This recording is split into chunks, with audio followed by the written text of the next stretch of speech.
All praises due to the Most High, family. We back with another Acres Anime review. I just finished watching episode 9 of Snowball Earth. And I'm sorry, family. I fell way behind on these series, but I'm gonna catch up. But this one popped off. Wow, this one popped off for sure. Really quick before we get into it, family, we just passed 100 YouTube subscribers, family. So we are now on the journey to 200. 200. We're on the way, family. So if you're watching this and not subscribed, do us a favor. Go ahead and subscribe. That would mean a lot to us. Thank you so much. Okay, let's get into it, family. So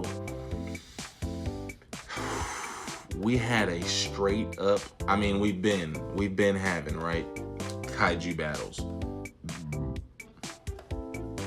But, well, I guess it's not exactly right. We've had Tetsuo fighting kaiju. Now we have kaiju tamers fighting each other. We had the last episode ended with Ao and Land of Men arriving at Mashima Mall. And so that's how we open up the episode, family. And it did not look good right out the gate. It did not look good. They jumped on us quick, but we responded almost immediately. Shout out to Land of Men. Shout out to Land of Men. This thing is like Ho-Oh, like Moltres, like Blaziken. I don't know why I'm thinking of all Pokemon, but this is like a legendary force. Like, this thing is hard as heck. I was thoroughly impressed this episode because, right, we pop in, we flying, and right, we understand we got a tortoise, we got a reindeer, we got a tortoise that basically makes things super heavy under its smoke area, right? Then we have a reindeer that's also a cannon, and then we have another flying kaiju that's an issue, right? And we'll get to its other power in a second. But so the other flying kaiju knocked us out the air hard, spiked us to the ground, Super Smash Bros. Style.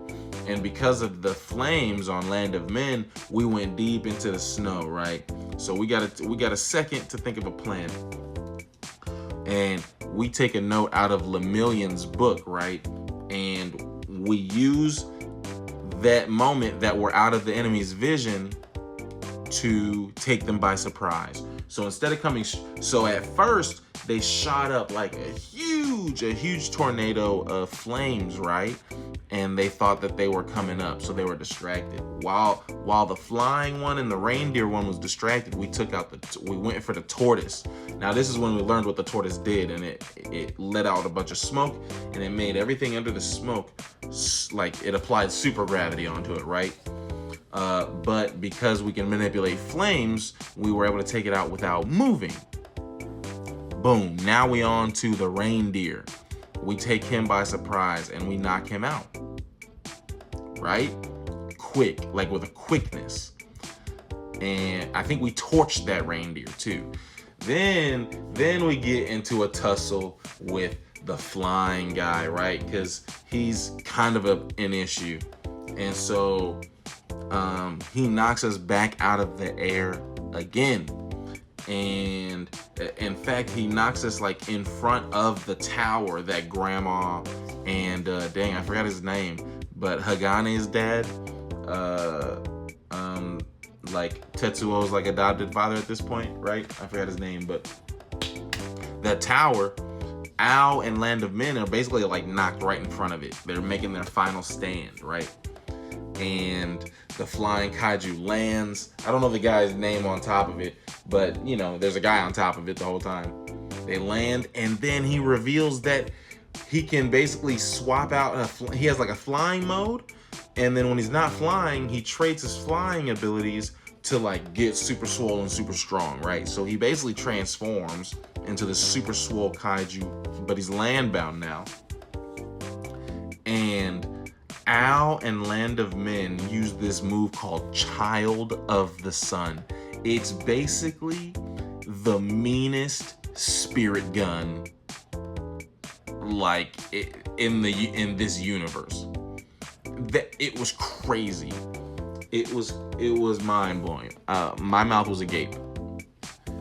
I wasn't expecting that type of move. I thought it was gonna be like a spirit bomb type of move. She condensed it. It said it continuously increases in energy, and then she blew the most giant hole straight through that kaiju's chest, and then it just flopped to the ground.